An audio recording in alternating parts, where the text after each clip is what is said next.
Querido Jesus, lerei agora as páginas da tua vida, que elas me levem a te amar cada vez mais e que tuas palavras firam o meu coração e me levem a mudar de vida. Hoje comemoramos a festa de São Felipe Neri. O evangelho de hoje é o evangelho de São João, capítulo 15, versículos 26 ao capítulo 16, versículo 4. Naquele tempo disse Jesus aos seus discípulos: Quando vier o defensor que eu vos mandarei da parte do Pai, o Espírito da verdade, que procede do Pai, ele dará testemunho de mim. E vós também dareis testemunho, porque estáis comigo desde o começo. Eu vos disse estas coisas para que a vossa fé não seja abalada. Expulsar-vos-ão das sinagogas, e virá a hora em que aquele que vos matar julgará estar prestando culto a Deus. Agirão assim, porque não conheceram o Pai nem a mim. Eu vos digo isto para que vos lembreis de que eu o disse quando chegar a hora. Palavra da salvação. Glória a vós, Senhor. Vamos olhar para Jesus, como hoje é a festa de São Felipe Neri. Gostaria de falar sobre a sua vida, pois foi um santo muito especial. Ele é conhecido como o Santo da Alegria. Para vocês conhecerem melhor a sua vida, sugiro o livro São Felipe Neri, da editora Quadrante, e um filme maravilhoso, cujo título é Eu Prefiro o Paraíso. Vejamos a sua história. Talvez você nunca tenha ouvido falar em São Felipe Neri ou Santo da Alegria, um homem simplesmente extraordinário e único que revolucionou a história da Igreja Católica. Felipe Neri nasceu em uma época extremamente complicada para a Igreja, onde as pessoas tinham muita pouca fé, cometiam adultério, roubavam e se corrompiam. A Europa estava mergulhada no caos social e espiritual, e em poucos anos a Igreja iria viver o maior cisma de sua história, onde a maior religião do mundo seria dividida entre católicos e protestantes. E no meio de toda essa miséria, Deus traz uma luz, uma esperança, um homem como eu e você, que preferiu não fundar uma nova igreja, mas verdadeiramente reformá-la. Um homem verdadeiramente santo que tinha o coração dilatado pelo Espírito Santo e que foi usado por Deus para reconstruir a sua igreja. Em Florença, no dia 22 de junho de 1515, o mundo ouviu o choro daquele que seria conhecido como o Santo da Alegria. O Santo da Alegria era filho de Francesco e Lucrezia Neri. Ele era muito obediente aos seus pais e, com cerca de 5 anos de idade, já começava a dar indícios de sua futura santidade. Ele obteve sua formação em um mosteiro dominicano e aos 18 anos foi enviado para a cidade de San Germano, a fim de ajudar o seu tio Rômulo em seus negócios, pois seu tio era muito rico e pretendia fazer de Felipe o seu herdeiro. No entanto, em 1533, durante uma oração, Felipe desprezou as riquezas terrenas e a herança de seu tio e decidiu ir para Roma, com o desejo de viver uma vida de santidade e oferecer ajuda material e espiritual aos mais pobres. Residindo na casa de Galeotto, um cidadão florentino, dedicou-se à solidão, habitando num pequeno quarto. Sua dieta era simples, limitada a pão, azeitonas e água. Felipe jejuava intensamente e passava longas horas em oração. Em Roma, percorria as ruas não somente atendendo aos doentes, mas também conversando com as pessoas e dando verdadeiras orientações espirituais, levando muitos à conversão. Essa foi uma oração profética. Em 1544, com quase 30 anos, Felipe tem uma experiência extraordinária na vigília de Pentecostes. Enquanto reza nas catacumbas de São Sebastião, ele recebe uma grande efusão do Espírito Santo. Vê entrar dentro de sua boca uma bola de fogo, a qual faz arder o seu coração e aumentá-lo consideravelmente de tamanho. De fato, uma autópsia de seu corpo revelou que o seu músculo cardíaco era maior do que o comum, tendo chegado a deslocar 2 costelas para acomodar-se. Quem convivia com o santo florentino atestava uma elevação na região do seu peito, à altura do coração. Não apenas isso. Testemunharam também que quando ele começava a ensinar aos filhos do seu oratório, tal era o seu entusiasmo que o seu coração tremia, a ponto de o banco em que estava trepidar e a sala em que se reuniam tremer.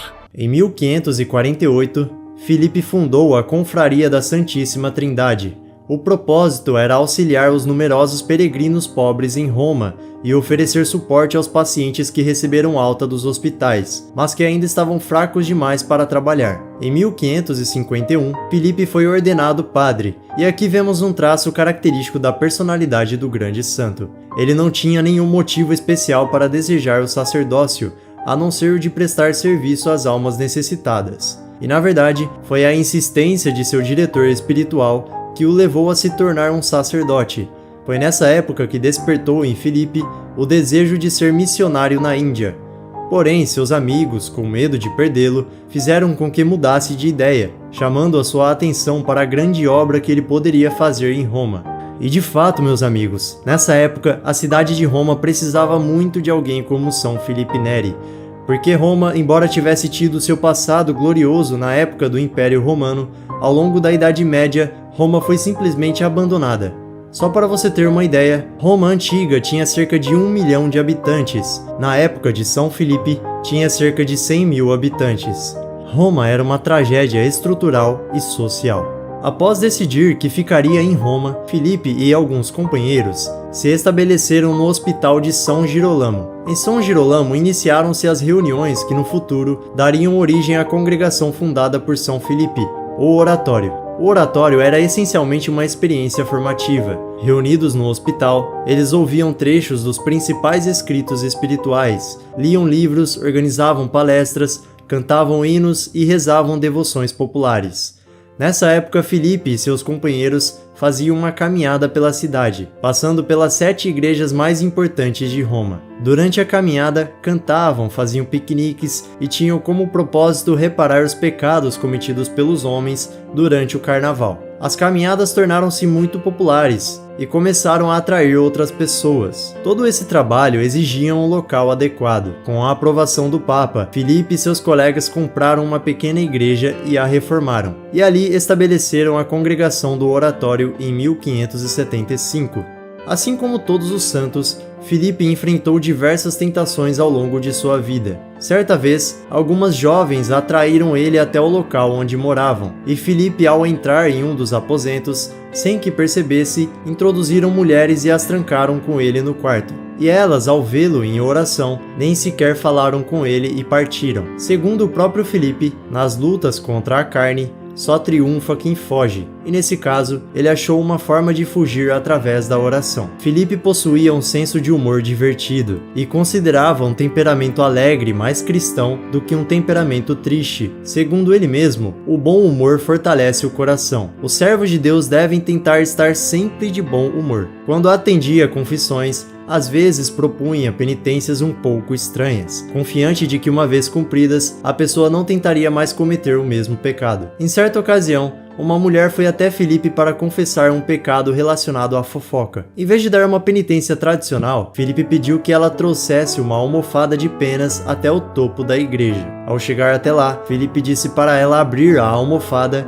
e deixar as penas se dispersarem ao vento. Depois, ele pediu que ela recolhesse todas as penas. A mulher ficou surpresa e disse que era impossível recolhê-las, pois haviam se espalhado por toda a cidade. Filipe então explicou que, da mesma forma, as fofocas se espalham rapidamente, sendo quase impossível corrigir o dano causado por elas. Muitos milagres foram atribuídos a ele. Filipe sentia a pureza pelo cheiro, assim como percebia o pecado pelo fedor. Ao ouvir confissões, ele antecipava os pecados das pessoas antes mesmo de abrirem a boca. Assim como o Padre Pio e diversos outros santos, Filipe realizava atos extraordinários com a graça de Deus, como levitações, bilocação, predições do futuro e curas milagrosas. Após uma vida de inúmeros sacrifícios, virtudes, obras, milagres e eventos extraordinários, aos 80 anos de idade, São Filipe Neri deixa este mundo, no dia 26 de maio de 1595, dia de Corpus Christi.